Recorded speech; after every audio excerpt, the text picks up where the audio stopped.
Order! Order! You are an incorrigible delinquent at times. Behave yourself, man!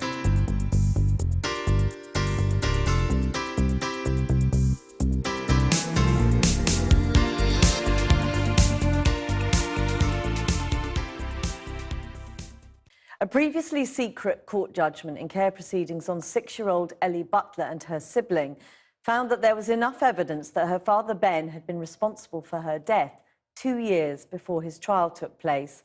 The 2014 ruling made public today by the Court of Appeal said that medical experts had concluded that Ellie's injuries had been caused by one or more severe blunt impacts and her head had either struck a rigid surface or been hit with a heavy blunt instrument. It also set out details of Butler's domestic abuse of his partner and children. But the jury at last month's trial were never made aware of details in the judgment. In a moment, we will hear from Ellie's grandfather. But first, Paul McNamara has this report. Ladies and gentlemen, boys and girls. The happy child putting on a show for her adoring grandparents is Ellie Butler. She died in 2013, aged just 6. Murdered by the father she's looking up to adoringly. Where's it gone, Ben Butler was jailed for life last month. Her mother, Jenny Gray, was jailed for 42 months for child cruelty. Both protest their innocence. But a secret High Court ruling from 2014 has finally been released today detailing abuse that Ellie suffered. Abuse that jurors in the murder trial were never told of. Ellie's all too short life was a turbulent one. At just 6 weeks old, she was rushed to hospital.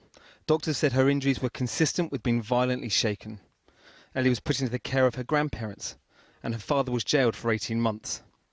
But the following year, in light of new medical evidence, his conviction was quashed. He was then free to fight the family courts for custody of Ellie.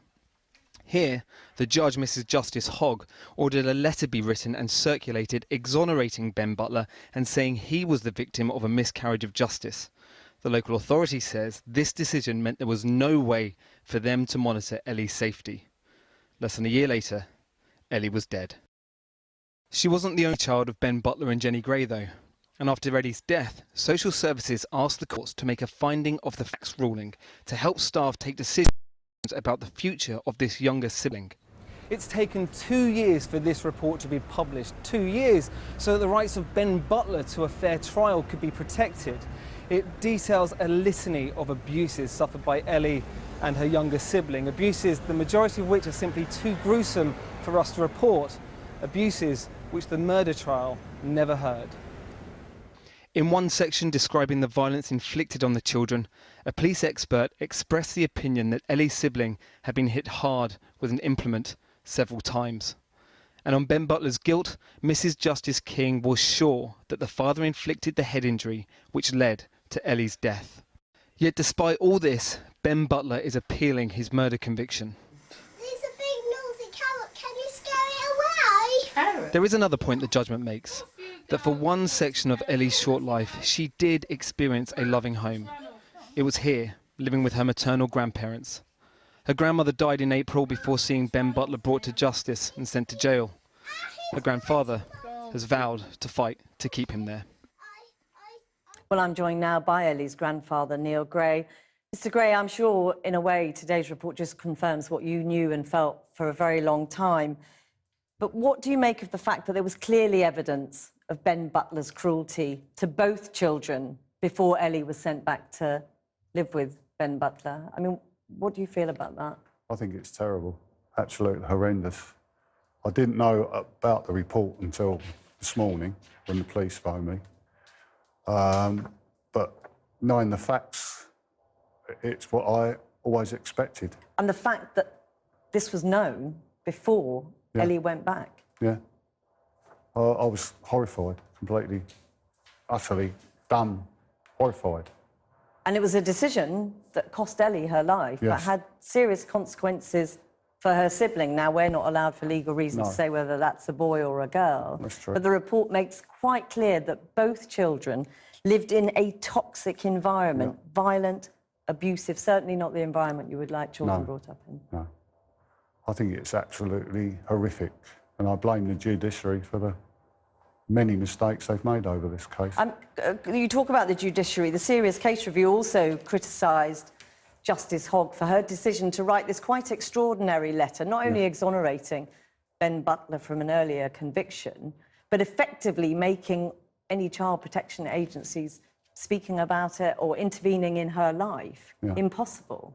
Yeah. You said at the time the court would have blood on its hand. Do you still feel that? Justice Hogg, yes, I do. I said to her when I was in the court the last day in the witness box, I said to her, I hope yourself and all your professionals in this court today have a conscience. I said, because one day you may have blood on your hands with regards to my granddaughter, Ellie, and it's come true.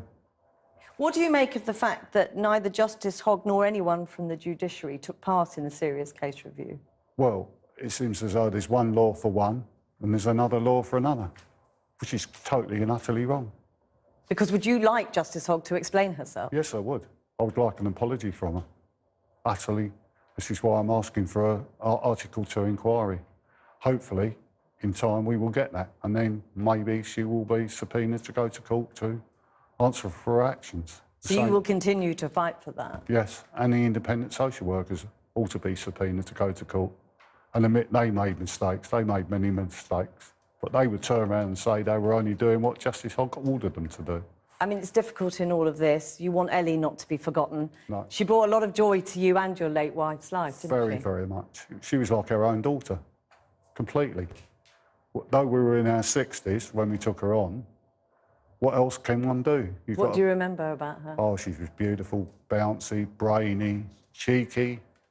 She was just a love of our life. She was a beautiful little girl. It was an honour to be a grandparent. It really was. Neil Gray, thank you so much for joining us. Thank you. Thank you. I've been getting